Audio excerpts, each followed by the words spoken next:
Federalism division of powers between centre and the state government, different levels में जो division of powers होता है, ठीक है। सो मींस उसमें क्या होता है डिवीजन ऑफ पावर्स में कि central government is responsible for the whole country and deals with the subject of national interest and the state government is responsible for only within the jurisdiction of state. They have to make state affairs, day-to-day affairs of the state, like they have to develop, they have to provide basic amenities to the state people of the state. But both levels of government, remember there in federalism both levels of government govern the same citizen. ये आपने 10th में federalism chapter में पढ़ा होगा, ठीक है। तो खैर स्ट्रॉन्ग सेंटर, अब यहाँ पे स्ट्रॉन्ग सेंटर की क्या बात है कि यहाँ पे हमारे पास, आपको याद होना चाहिए कि हमारे पास जो डिवीजन ऑफ पावर्स रखे गए हैं कॉन्स्टिट्यूशन में वो इस तरह से हैं, union list, then there is state list, then there is concurrent list, concurrent list जी हम बात कर रहे हैं। तो यूनियन लिस्ट जो है सेंट्रल गवर्नमेंट की रिस्पॉन्स इंक्लूड दो subject which are related to the national importance, वो सेंट्रल गवर्नमेंट के रिलेटेड होता है, फॉरेन अफेयर्स, करेंसी वगैरह जो चीजें हैं 106 आइटम्स इसमें आते हैं। और उसके बाद स्टेट गवर्नमेंट इंक्लूड दो subject which are related to the state importance, जिसमें हमारे पास आता है पुलिस, आता है इरिगेशन, आता है एग्रीकल्चर, आता है एटसेट्रा। 66 आइटम्स इसमें आते हैं, इसमें आते हैं 106 आइटम्स, ठीक है। लाइक फॉरेन अफेयर्स की जब हमने बात की, इसी तरह से करेंसी, बहुत सारी चीजें जो हैं जिसके बारे में हम बात करते हैं।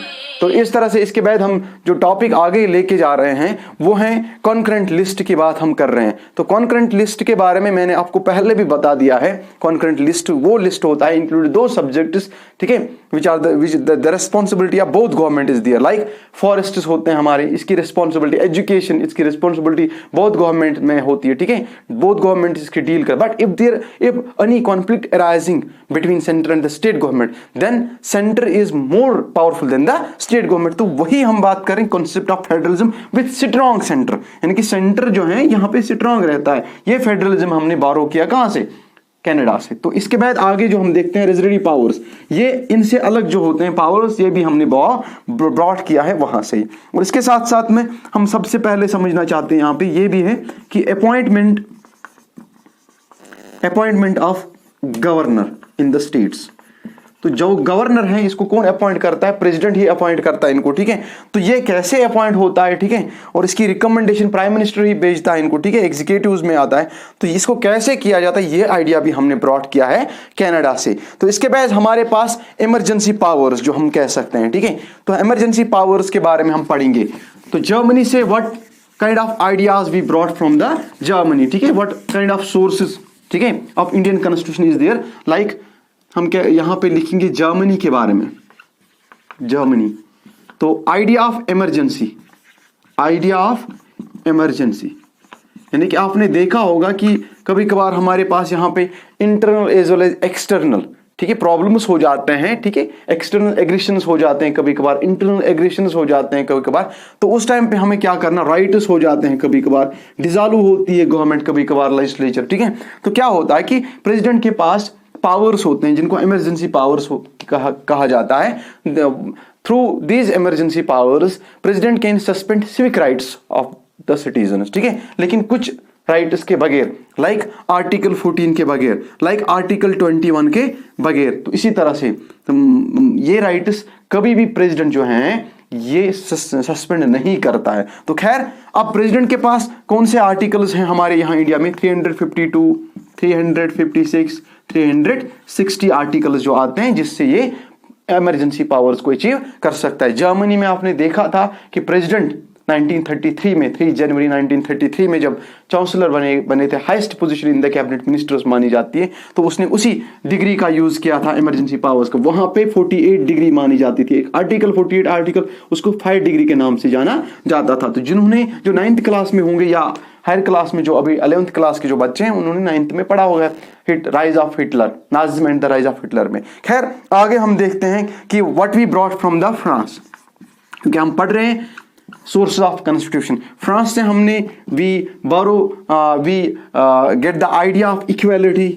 जो आइडिया ऑफ इक्वालिटी है, all are equal before the law, no one is above the law, जो पहला ही हमारा फंडामेंटल राइट्स में आर्टिकल 14, 15, 16, 17 सारे इसमें आते हैं, ठीक है। अपॉर्चुनिटीज फॉर ऑल, तो equality, right to equality, right to, या हम कह सकते हैं लिबर्टी जो हमने है, ठीक है, right to freedom of speech, जो सारे इसमें फंडामेंटल 6 फंडामेंटल फ्रीडम्स आते हैं, right to freedom of speech and expression, ठीक है, right to form of association, right to freedom of trade, right to move in any part of the country, ठीक है। तो इसी तरह से वो right to freedom of profession, right to freedom of, ठीक है, इसी तरह से कोई भी चीज आप करना चाहते हो सिक्युलर। तो इसके साथ साथ फैटर्निटी, ठीक है, फैटर्निटी लाइक हम देखते हैं कि जो ब्रदरहुडनेस हम कायम रखते हैं, ठीक है, ये भी हमें कॉन्स्टिट्यूशन ही सिखाता है, और ये आइडियाज हमने फ्रांस से बोरो किए हैं। इसके बाद हम देखते हैं ऑस्ट्रेलियन कॉन्स्टिट्यूशन से हमने क्या क्या, यानी कि ऑस्ट्रेलिया से हमने क्या क्या आइडियाज लाए हैं। सबसे पहले ऑस्ट्रेलियन कॉन्स्टिट्यूशन से,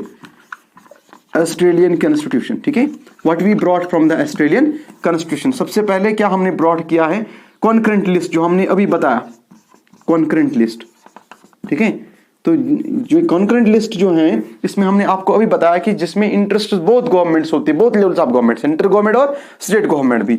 तो कॉन्करेंट लिस्ट हमने ऑस्ट्रेलिया से बोरो किया है। इसके साथ साथ फ्रीडम ऑफ ट्रेड, जो अभी हम बात कर रहे थे, फ्रीडम ऑफ ट्रेड, जो ट्रेड में हमारी फ्रीडम है। आप देखते हो कि कितने लोग बाहर के यहाँ पे काम करते हैं, या कश्मीर के लोग बाहर काम करते हैं, तो फ्रीडम इसमें कोई रोक नहीं होती, ठीक है। आप ट्रेड करने किसी भी उनकी कंट्री से बाहर ओवरसीज भी जा सकते हो, तो ये फ्रीडम आपको प्रोवाइड की जाती है। ये हमने ऑस्ट्रेलिया से बोरो किया है। और साथ साथ में अगर हम देखेंगे इसके बाद में, ज्वाइंट सिटिंग ऑफ पार्लियामेंट, सुना होगा आपने नाम हमेशा, ज्वाइंट